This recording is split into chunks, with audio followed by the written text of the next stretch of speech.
Welcome back into another episode of the Champions Standard Podcast. I am your host, Jay Bowles. If you're new here, this podcast is all about diving into the stories of college athletes, both current and former, how their sport has shaped them, the challenges they face, and kind of the lessons they carry beyond their competition. And in today's episode, I'm going to be joined by Erin Brown, a sprinter at Grand Canyon University in Arizona. Erin's journey has been one of dedication, growth, and adaptability, from his early days in the sport in high school to, competing at a very high level in college. He's had to navigate a lot of highs and lows that, come with being an elite sprinter.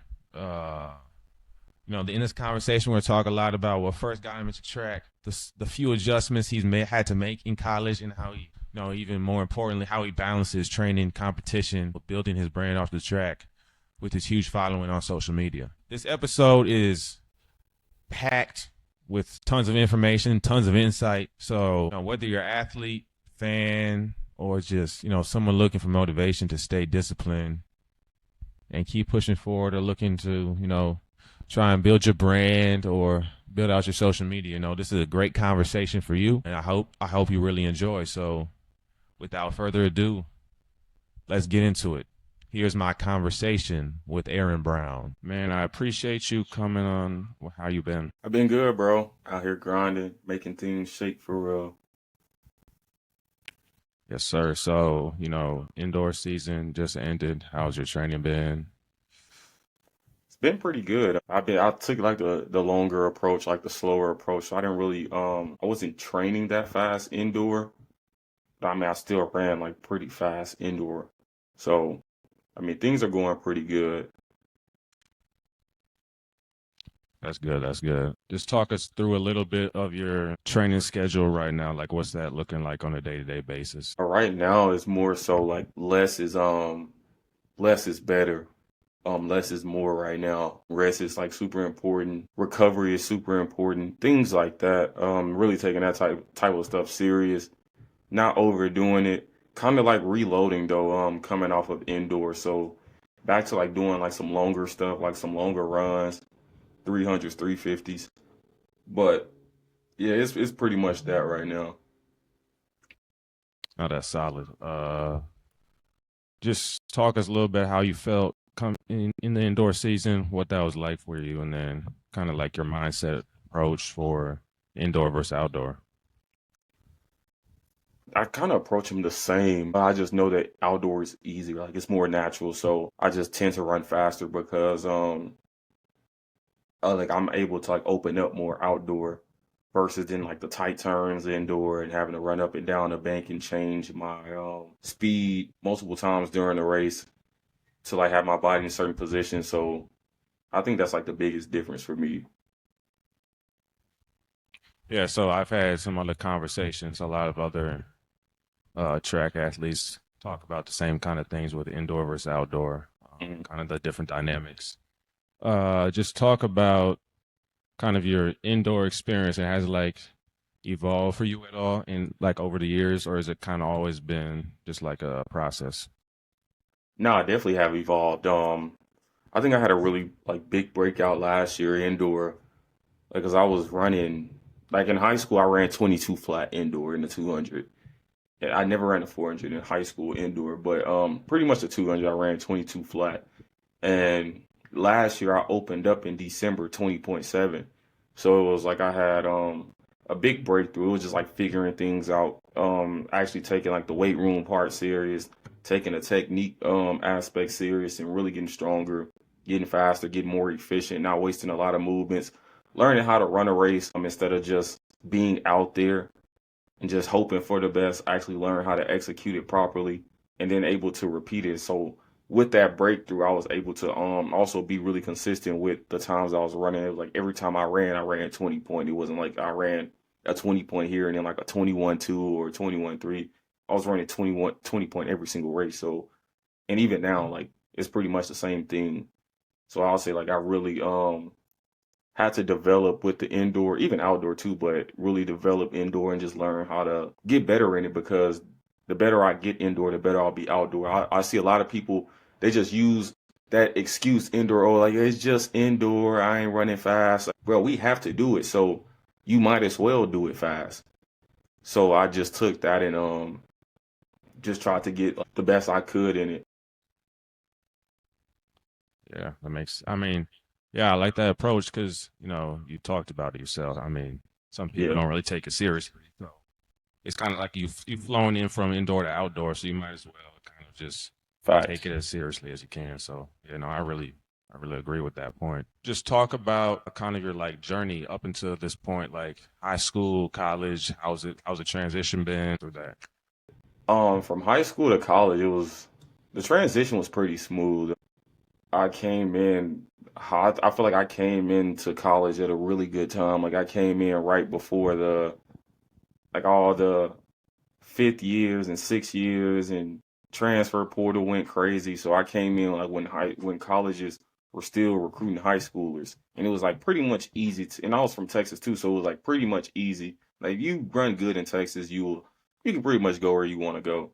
So like I was in that era, and yeah, like I got recruited and I came to college. Like I wasn't running that fast in high school, but I had so much potential and I was so underdeveloped that everybody still recruited me because it was like, damn, I know what I can turn him into.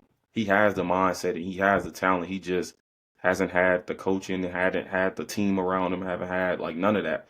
Like you can tell he's 130 pounds. He's never lifted weights before and he's still running damn near 47 in the 400. So we can take him and turn him into something like really, really special. So it was just that process and finding a place where like I would just develop over time and yeah, just learning and paying attention and taking everything I could from that and just becoming the best version of myself that I. And just, I guess, taking it back a little step farther, was track always like your main thing, or is it kind of develop over time? No, I started running track like around 10th grade and yeah, like I was just doing it just to do it for real. Like I was the fastest person on the football field, so the coach suggested I run track and I started running and I mean I was all right and it was cool, but I just got better the more I did it, the more time I put into it. I didn't really like just have like coaches for real. Like I was learning from YouTube videos and then I'll just stumble into people that like help me out with different stuff, but just learning a lot on my own and figuring a lot of stuff out. And that's how I knew that I could be like pretty decent because I'm like, bro, I'm running what I'm running now and I'm pretty much teaching myself everything. So I get around where I don't have to put too much effort into teaching myself. I could just learn from somebody, then I'll be all right. For sure. Uh, was there like, in terms of like you talked about, you realized like you had the potential, but was there like a specific moment, a specific race where you were like, yeah, I can make a career out of this. Like I can make some money on social media doing this stuff. Like you realize Now, that see, at I any wasn't moment. even thinking about like when I started like doing the social media thing, it was like nothing track related. Like Yeah. people got to realize, I when I made TikTok, I had 500,000 followers and I never posted a track video. Like my people never even knew I ran track, so I was making money online, not even mentioning track. Like people didn't even know I ran track, and it wasn't until I just kept getting banned because I guess I had controversial videos, I guess. And I just kept getting banned every account, but I would get the followers super fast. Like I'll make an account and I have 100,000 followers next week. So I wasn't really tripping on getting banned. But I was like, all right, bro, I'm just getting banned all the time. So I'm gonna just make track videos. Like I can't get banned making track videos. And somehow I found a way to get banned making track videos. I'm like, damn, everybody's just soft. Yeah, I started that and I started making a little bit of money and then it just like anything just grows over time when you continue to do it. And then as far as like the tracks specifically, would you say high school was like when you realized you could do something with like something really big, or was it the more in college that you kind of realized once you got like some training, some lifting, all that? Probably in high school. I remember when I was in 10th grade, where I just started running track and I ran 49 in the 400. I was like, all right, bro, maybe I can do something. I was like running AAU and I was like one of the top people in AAU at the time. And then like the next year, I was like, bro, now I can probably like go to state. Like, bro, going to state in Texas is a real thing. Like, it ain't easy to do, and it really don't matter like what division you in for real. Like, if you there, you there. So I was like, bro, if I can go to state my junior year, like I think I'll be all right. The junior year is your really like your most important year in high school for real. Like that's when like the college recruiting starts and all of that. So I was like, bro, I really got to get my name out there for real. Like I was already pretty popular on social media, just being a hell of a guy. But I was like, I got to get my name out there to like these college coaches. So I was like, I'm gonna dedicate this season to going to state, like not even doing nothing in state, but just going. And then I qualified for state. Like I went undefeated my junior year, and yes, I was like, bro, I could probably do something with this. And then like hella coaches started recruiting me, and it was just up from there. Okay, so with that process, would you say like all the attention track wise, like all came at once, or was it still like a process? Like you had to like repeat performances. It wasn't just like one performance that got you there, was it? Yeah, it was definitely repeat performances. Like I was super consistent. Yeah, I was super consistent, and like I continued like to get better every year, even in college. Like consistent and like just getting better every year. So it was like the same thing in high school. For sure. Talk about any moments like if you had any doubt or like any setbacks that you had to face. Were there any like that stand out to you, or is it kind of just been a journey that's been more ups and downs? Not really any doubts. Like I think that like if I'm going to practice every day, I'm able to win wherever I go. So not really any doubts. Setbacks though, probably things like injuries or like small stuff like that. But I never really even got injured for real. I mean, I tore my hamstring last year, but I came back like 3.5 weeks later, opened up with a PR, ran 2070 outdoor. So it wasn't nothing too crazy. But that's really like the only thing though. But then Okay. also too, I'll say like a big thing is like a lot of people they get injured or get hurt or whatever, and then that's when like they get a lot of doubts and things like that. But at the end of the day, you gotta just know who you are and what type of person you are. Cause when I got injured, I'm like, bro, I know when I come back, I'm about to do some sliding. So I wasn't really tripping because I know how I work for real. So you just gotta know what type of person you are. That's great advice. Great advice, really. I think that that's really valuable, not just for track athletes, but really for anyone Yeah. going through an injury or any kind of setback. Like you get injured, you're like all alone. You got to do rehab. You got to do all that stuff. So yeah, no, I feel that with that answer. So talk about a little more your social media stuff. Let's start off just like how did it all come about? I know you talked about like different accounts getting banned, but like track specific stuff. How would you say that kind of started? Well, what y'all see now on social media started like in 2022, like going to outdoor season of 2022. I started making track videos on TikTok, and it was really more so like replying to comments. I don't know what I was running at the time, but probably like 46 in the 400. Posting videos, and people were just asking me different questions, and I will respond to the questions, just being honest. Because a lot of people will lie to you, and you're more than likely or more inclined to forget those lies because they're being overly positive and giving you like a false hope and a false confidence. And people will ask me real questions and I'll give them real answers. They be like, I'm in 10th grade and I'm running 11.5 and 100. Like, is this good? I'm like, that shit is not good at all. Like, that's terrible. That's probably one of the worst times I ever seen in my life. Things like that. And like, that's really terrible. And that's really like one of the worst times I ever seen. And like girls running this, like you come to the girls state meet and get fifth place, stuff like that. So it just grew, and more people started to see me, and more people like, dang, like that's funny, but he's being real too. So it just got bigger and bigger, and each year just staying consistent with that, it just grew.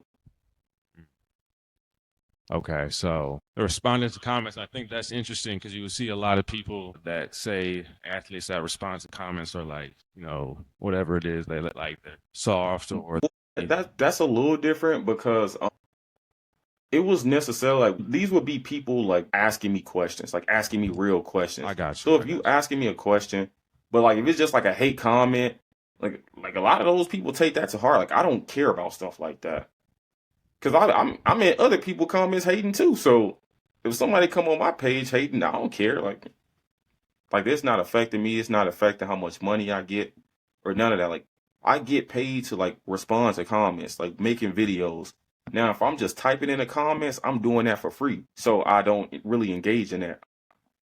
No, I got you. I got you. So, as far as like track and like content creation, like across all your platforms, how do you like balance like training and content creation? Because I know it's a busy schedule, just track wise and Yeah. academically, but just kind of talk about how that you're able to balance all those. Man, it's track, school, content, but you gotta think about it, bro. It's 24 hours in a day. And that's what a lot of people don't realize. Like, bro, we got 24 hours. So I go to practice for about 3, 4 hours a day.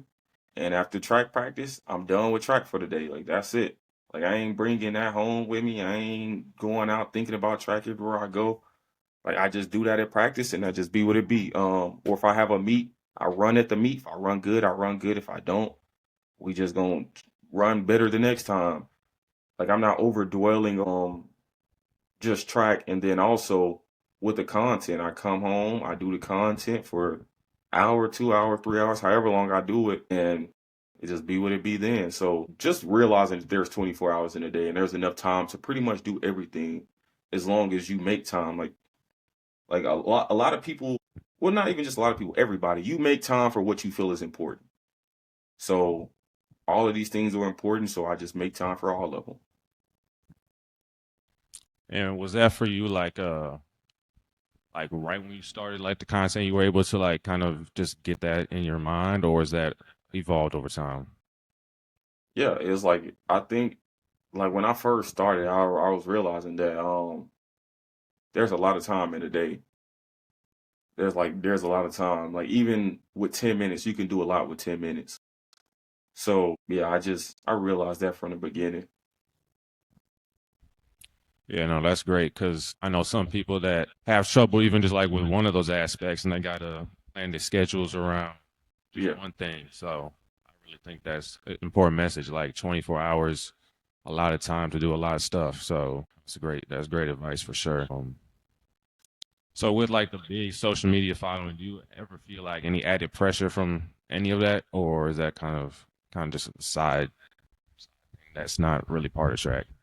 Now, I think the pressure aspect comes from with most people, especially in track, it comes from a person overly caring about what other people think. And most of the time it's people who don't even know you. So like I don't really feel no pressure. Like when I go to meets, bro, I go to some big meets and it's hella people in the stands. They screaming my name. They're recording videos of me. I'm taking pictures with people. I feel no pressure. Like, cause I'm just out here, bro. Like at the end of the day, I'm running. Like I've been running since 10th grade, so it ain't no different. Like if I run fast, I run fast. If I run slow, I mean, I don't run slow. Like natural ability has stopped me from running slow, but if I don't run my best, then it just is what it is. Like I don't feel no pressure. And plus I know like I'm training, so I'm all good. Yeah. No, I like that. Being able to face the pressure, especially like it's an individual sport. So, Yeah. it's crazy. You against everybody. It's not you don't got a team to kind of I mean you're part of a team, but you know what I'm saying. So how did you kind of you talked about the track aspect and you talked about the social media aspect, but how did you kind of I guess like I guess kind of I just want to understand a little bit more like how you came about content creation in the first place. Was there like anyone that you was watching, or was it just like I've always wanted to do this kind of stuff, or Yeah, it was more so what I always wanted to do. Like I've been making content online since probably like 7th grade. I've been going viral online since about 7th grade. Like when I was in middle school, I had 10,000 followers on Instagram. I'm just from making videos. So it was like something I always did, not really thinking about the money part. I was just doing it just because people like always tell me, "Oh, you're funny, you're entertaining, and you should keep doing these videos and things like that." So I would always do it. And then even before then, I would just be in class, like the class clown, and people always tell me I was funny. So I just took the stuff that I would do in person and just do it online, and it just went. That's dope. So transitioning a little back to the track aspect, I think, everyone sees like the final product, whether that be the content, the track aspect. So kind of just talk about an aspect of that that people don't really know about. Yeah, just talk about anything really. Yeah, see, a lot of people always focus on the final products. Like they'll see me online, and a lot of people have tried to do what I've done, especially with the social media aspect. Like, well, if he can make $10,000 in a month online, I can too. Thinking they'll just pick up their phone or pick up a camera and do this and make $10,000 next month. When I've been posting online since seventh grade, and I didn't start getting paid until I was 20 years old.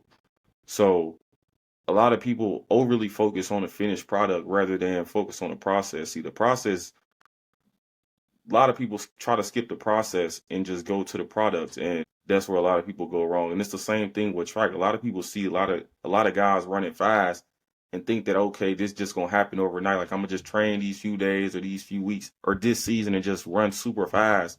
When these guys been training since the seventh grade, eighth grade, and now they running this and that.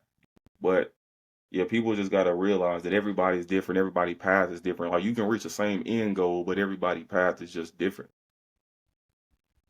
Exactly. So in terms of your track, just overall, like how you approach it, how would you say like each race, like 200 versus 400, or relay or whatever it is, like do you approach them all with the same mentality, or is it different strategies, obviously, but do you kind of think about them in different ways before the race? Nah, like my whole goal is like to win every race I go to. And I know that I'm capable of winning every race that I've been in. But like mentally, my thing is like just go win. Really execute. Like, I'm like super focused on executing. Like, all right, I gotta do this, this, and this, and I'll be in a good position. Like even if I don't win, I'll be in a really good position to win. So yeah, it's just really more so executing than anything. And what would you say is like the number one improvement you made in your college career so far, if you had to point one out? I'll say strength, like getting stronger. Like I didn't lift weights in high school, and it's really hard to run, damn near impossible to run fast in sprinting events, especially like power events like the 160 to 2, not being strong. So yeah, like you have to get strong, bro. Just curious, like, what are some of the things you be doing in the weight room that have really helped you out? I mean, I just do like Olympic lifts, power cleans, hang cleans, snatches, things like that. But really, especially in the off season, really like pushing my limits. So I know if my max is this, just doing weight that's like really close to my max is in the off season. So I can, when it's like max day come around, I can hit my maxes pretty easy and just continue to improve from there. I'll say that's like a huge thing. For sure. You touched on the off season. So what's that like for you? I know it's like a lot of base training, obviously as a 400 runner. So just talk about that process. I know it's long, it's a grind, but how have you been able to kind of get through that and get to the season and just be prepared and be ready to run? Yeah, the off season sucks, bro. I hate it. I'm gonna be honest with you. It's super long. The runs are long. The reps are long. The days are long. The weather is super hot in Arizona. Like it's terrible, but I just know you gotta do certain things to achieve certain things. So I don't complain too much. I just do it, and I just do it, bro. Like Nike. I like that. Let's see. Do you have like, I know you do like a million workouts, but is there one workout be in season in the off season that kind of got you right for now? Mm. Um, I'll say when we do probably like a 250 and maybe like 12 minutes or so, and then like a 150. I think like those type of workouts where I'm able to like actually run, I do the 250, come through the 200 like 20.7, 20.8, just finish and then get 12 minutes and come run 15.2 in a 150. Like I think that's like a really good workout that I like.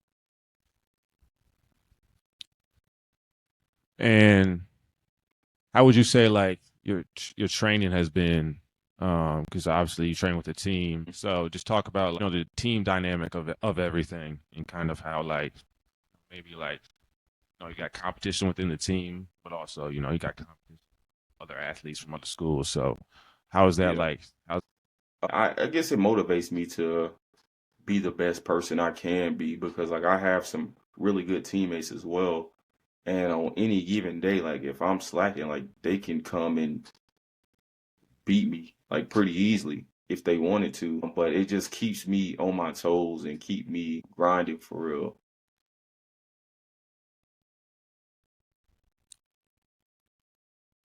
just talk about a little bit of like the role like your coaches play in your development. I know you kind of touched briefly on the recruiting process, but Mhm. just starting with that and up until now, like how big of a factor as your coach been? Honestly, not that big of a factor. That's why I always felt like when I was from high school, I knew I was gonna be good in college, but I was like I could be good anywhere in college because I'm pretty much doing everything on my own. I just don't have certain people to show me how to do certain things yet. So when I learn those things, that I'll be good to like just continue to do them on my own. Like when it came to weightlifting in high school, I didn't want to be in a weight room doing power cleans wrong or hang cleans wrong. So I wanted someone to teach me how to do them first, and then I actually started to do them and then gain the strength from it. So I think like coaches helped with that, like with my I guess early development when I came to college. But right now it's like all a coach can really do for me is, I mean, tweak some technique things and just hold a stopwatch and yell times at practice for real. Oh, I got you because coaches have different. I mean, coaches. Every coach is different, but every coach is also different for different athletes Yeah. within a team. So that's interesting that you kind of like had your process. You just needed like kind of the some corrective uh information as far as that goes. So that's dope. Let's see here. Talk about some like cool NIL opportunities that you've gotten. I know you got with your following, obviously some opportunities with that. So just talk us through that a little bit. Yeah. NIL is a pretty cool thing. I always tell people when it comes to track, just running fast isn't enough, or jumping far, jumping high, or throwing far. That shit is simply not enough when it comes to building a brand. Like people have to know you, people have to want to be like you have to have some type of influence because at the end of the day, when companies invest into you, their overall goal is to sell products. So it doesn't matter how good you are, how talented you are, if they don't feel like you're able to move products off shelves, they will skip over you. And that's why I've been able to get a lot of deals from a lot of different companies, despite even not being the top guy in college or yeah, just like the top guy because like I've been known and I've worked with a lot of companies. Like I was the only track person to have an NIL deal with Reebok and things like that just from I guess my following and my influence. Has there been, I don't know, like one that's kind of shocked you that you didn't like really think was an opportunity, or have you like tried to pursue them all and kind of Yeah, not really. okay. So like with NIL deal, I don't know how like the revenue sharing is gonna impact you in the future, but do you see that like as a benefit for track athletes and just athletes in general, really? For Just getting track, no. For revenue sharing to really benefit track, they would have to, because track isn't a profitable sport, so they really aren't gaining any revenue. Like they're in the red at the end of the year. So they would have to take a percentage of the football revenue sharing and just distribute that throughout every sport because track generates no revenue.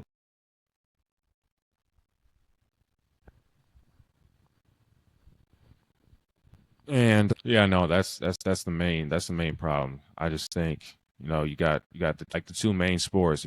Football obviously at the top, but basketball right there behind them. So really every other sport is kind of in the periphery. So Yeah. I think it's interesting because you hear people talk about like, oh, got this revenue sharing for all the athletes are gonna get paid, but it's not really like that. People got to understand that. Yeah, for some people it can make it like a big difference, but you know talking about like any sport that's not one of those top two, you're really not gonna feel a big impact. So I really think that's a different mindset to view that Yeah. whole revenue sharing process with. So this is gonna be like the last section of the podcast. It's gonna be our rapid fire questions podcast. For rapid fire questions segment of the podcast. So um number one, favorite meal day before a race or night before a race or day of a race, whatever you want. The day before, probably like fried chicken or something. Yeah, I'll say that's like my go-to.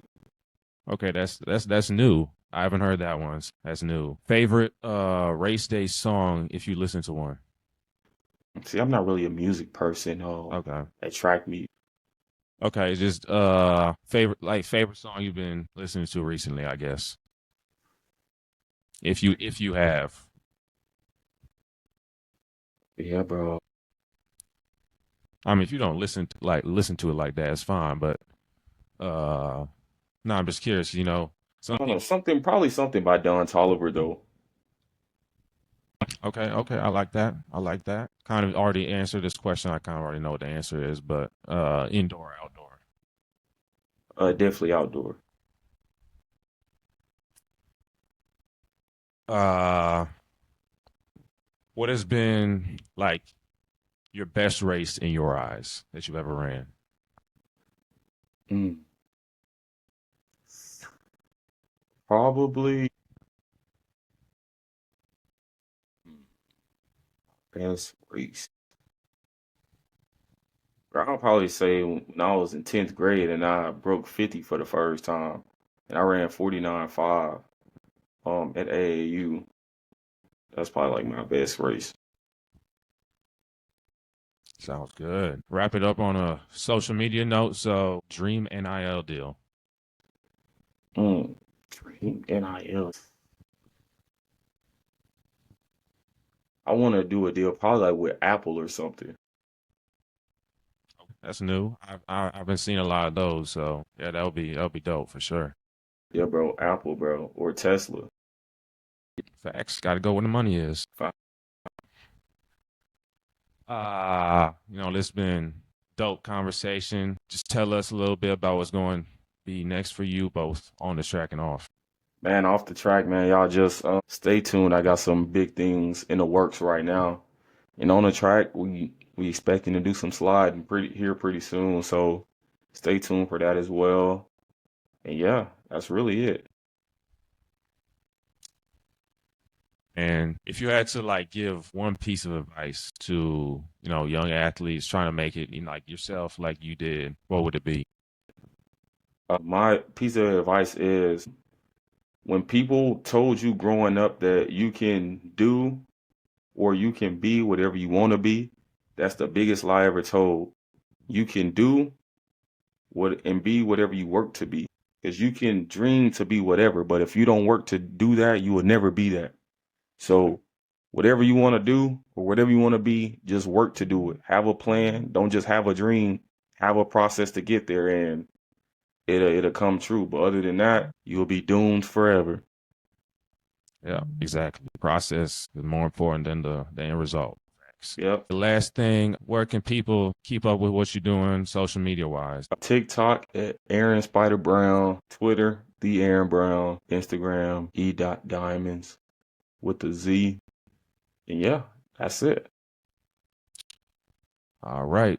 Appreciate you and thanks for coming on. Sir.